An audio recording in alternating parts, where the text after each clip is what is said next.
Shalom Chavrim, I'm Stephen Ben-Nun. You're watching Israeli News Live, and today's broadcast is very unusual. We're going to be discussing several things in our news broadcast today that clearly are, in some people's opinions, they are conspiracy theories. In other people's opinions, these things are really real. These things are happening on the earth. But we're also going to be looking at this from a prophetic standpoint, something that I discovered recently written in the book of Enoch, a book that, well, in some circles of Christianity and in Judaism, that the book of Enoch is not part of the Bible, but yet it's clearly part of the Ethiopic scriptures. It was even part of the Qumran community, where there's been many fragments, including an incomplete scroll of the book of Enoch that was discovered. So the Jewish people did accept the book of Enoch as an authoritative biblical scripture at one time, and in many Bibles it still is there, including even the Et Sefer that Dr. Stephen Pidgeon has put out as well, where he put this book back in the Bible.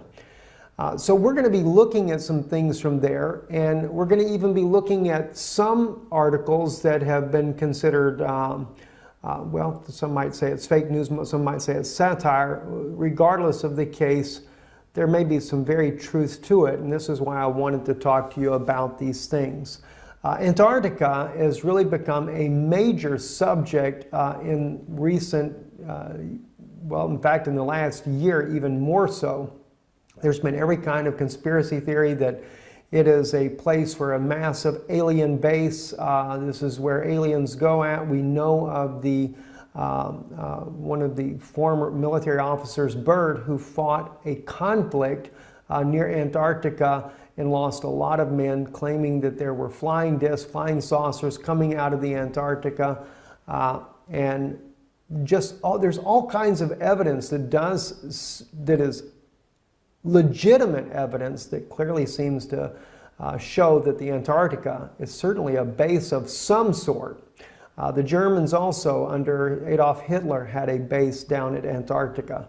There's all kinds of things that are going on in this region of the world, and this year, or actually last year, when the election, John Kerry himself disappeared down to the Antarctica during the very day of election. But what was really strange is that when John Kerry went down there, he goes to New Zealand right afterwards, and there was a massive earthquake inside of New Zealand. I'm going to share with you, you can see some of the images here on this article here from the New York Times. They'll show you some of the images of the earthquake itself. 7.8 magnitude earthquake. The earthquake was very, very shallow, and in one article that we saw that would probably be considered satire, that they have written and stated that the reason why the earthquake happened was because John Kerry did a last-ditch effort and went down to Antarctica to try to meet with the, well, as they put it there, he was meeting with the Guardians. And the Guardians had rejected his plea to put Hillary Clinton in the White House. Instead, Donald Trump would become the next president of the United States. Now, I realize that does. It sounds so far-fetched, sounds so crazy, in fact, to even think of that. And then, of course, they said that the earthquake at New Zealand, where he went immediately after the Antarctica visit, was a warning to him not to come back again. Well, that's what they also said in the article. Those of you that remember, here is a picture here of the Patriarch Kirill. Patriarch Kirill is also the head of the Eastern Orthodox Church, who went also to Antarctica on a very unexpected trip after he met with Pope Francis in Cuba.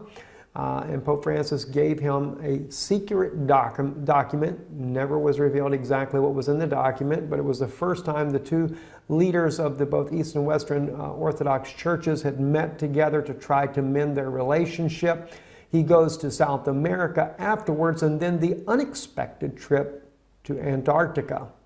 Well, the question is, why did he go to Antarctica? Well, in one article here, the Ark of Gabriel, Antarctica, Russia, and the Apocalypse, speaks about how that the Russian government had actually moved a mysterious ark that was discovered at Mecca underneath the ground there and was brought out. Many people died in the process, according to the article's claim here, and that Russia did a special movement of this ark down to Antarctica.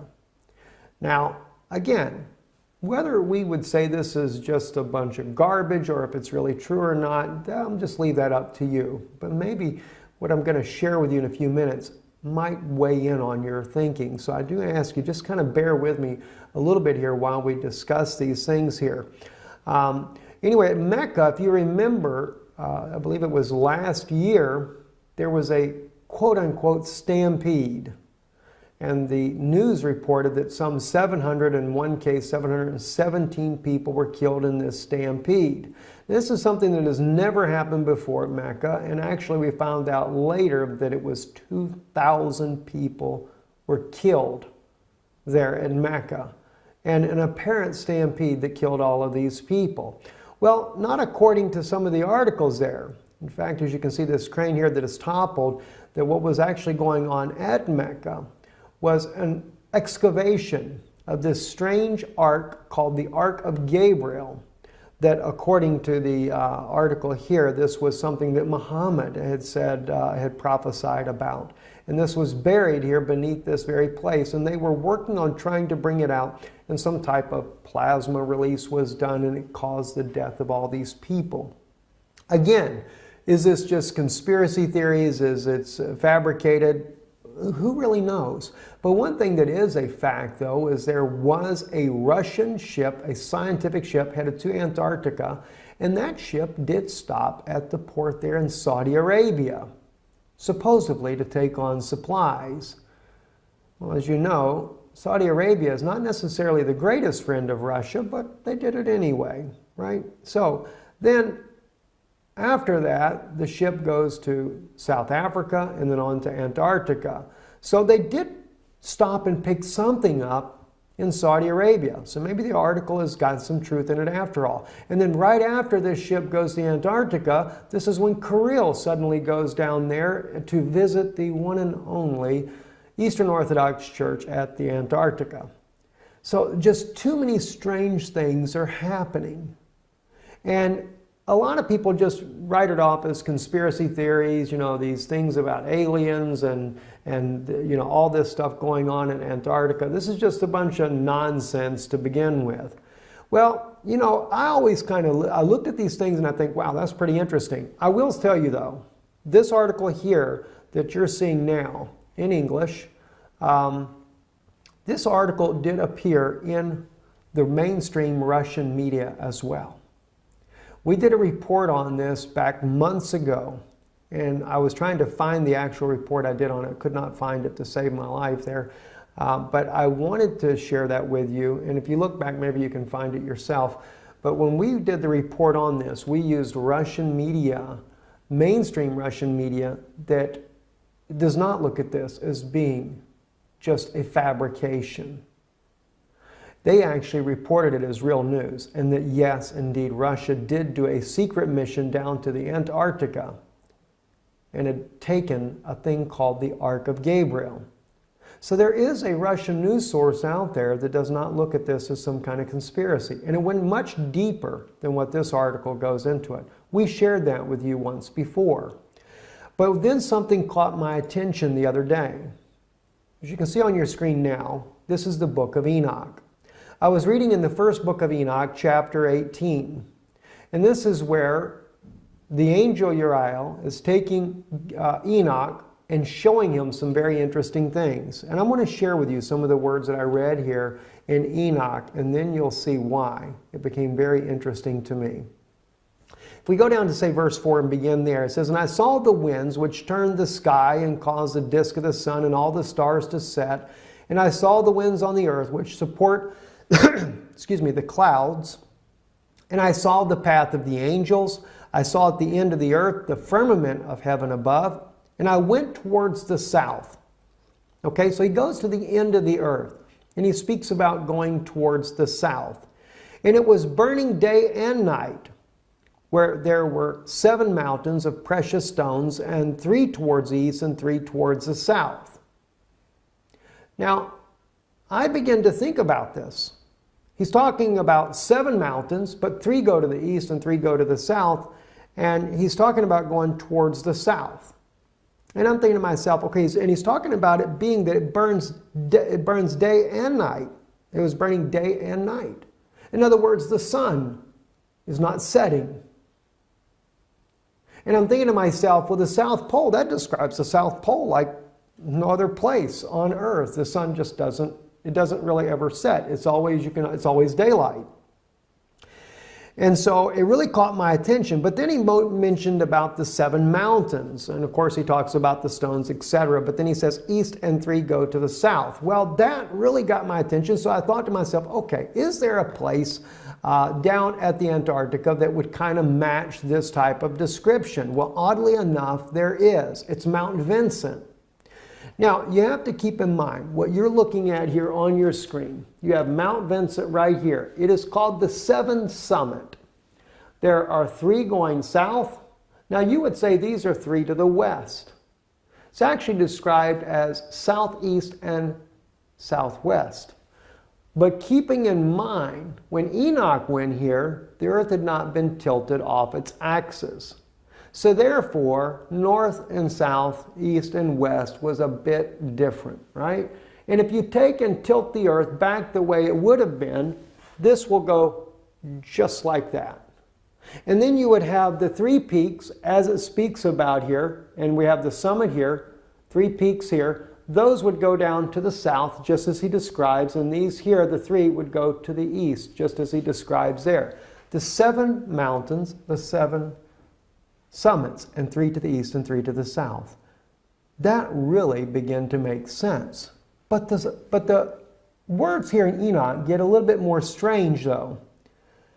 And as I read on, it says, and those towards the east were of colored of stone and was of pearl, and one of a healing stone, and those towards the south of a red stone. And the middle one reached to heaven like the throne of the Lord, and stibium, and the top of the throne was a sapphire.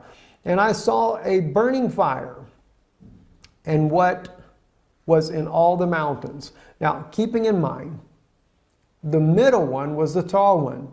And of course, at Mount Vincent, that's exactly the way it is. Mount Vincent is the tallest mountain. Now, I can't say that this is conclusively correct. I'm putting this here before you as a conjecture, something for you to think about, just something that I find very fascinating in line with all these anomalies that are happening at Antarctica, all the weird things that are going on. John Kerry, I mean, gosh, he did more than 1 visit down to the Antarctica here. Why? What's going on? Now, when I first looked at this, I'm thinking Planet X. They're going down there because they can see Planet X coming.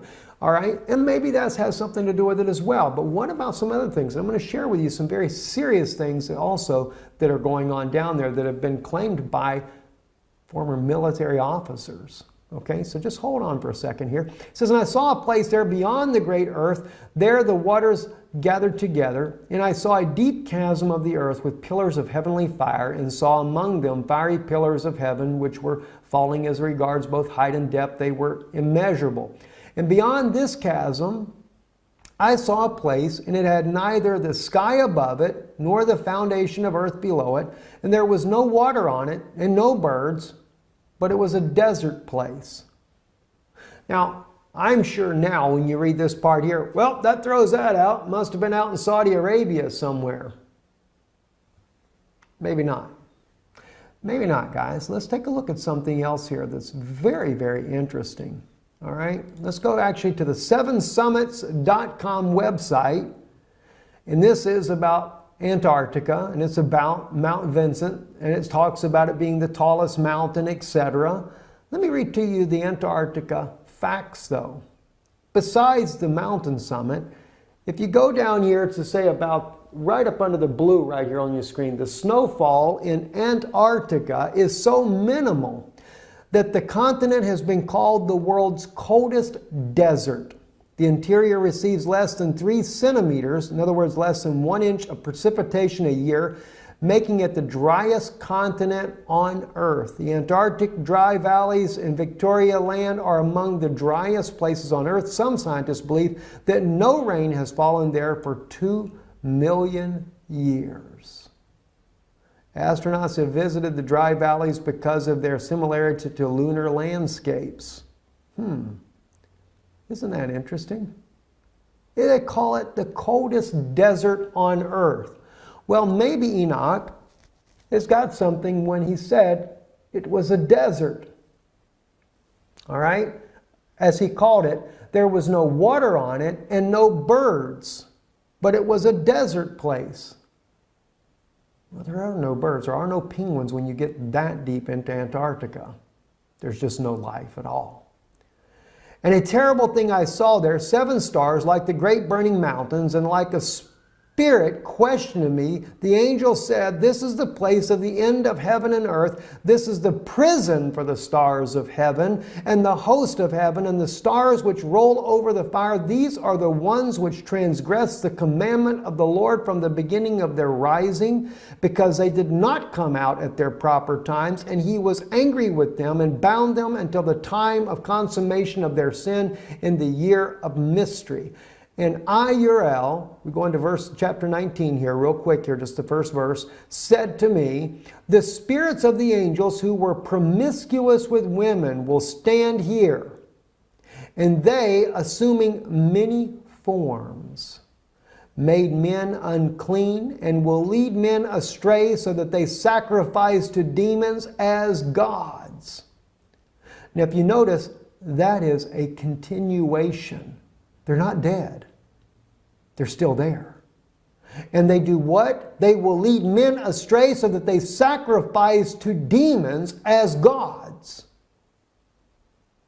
Wasn't that interesting? CERN not long ago, where they sacrificed a young woman. Oh, they claimed it wasn't real, but found out later, according to Russian media, it was real. Russian media even was able to determine which woman it was that had been kidnapped. That was by not just so much the media, it was actually Russian intelligence officers that determined this information, but it was in Russian news, and we shared that with you here on Israeli News Live. So they sacrifice to demons as gods. They will stand there until the great day of judgment, on which they will be judged, so that an end will be made of them. But they still have very much access to men on this earth, and they are leading them astray, and they can they assuming many forms. That's pretty wild. I mean, I've never seen anything like this in my life. And the point is that I make here, when we look in chapter 18, it appears to be, and it could be completely somewhere else different on the earth. All right, I'm just saying this as a conjecture to you to consider this. But it appears to be that Antarctica is that region that he's speaking of. For one, it has to be a place that's burning day and night. That sun is where they can see day and night. It seems to really match up, and that's what's really, really fascinating, in my opinion, there. And again, just like the mountains, if you were to take into consideration the antediluvian destruction that tilted the earth off its axis and put the earth back right on its axis, and then look at the peaks here on the map in behind you here, then you would actually have, just as it describes there in Enoch, 3 to the south and 3 to the east. Three peaks on a 7-summit mountain range, and of course the middle one being the tall.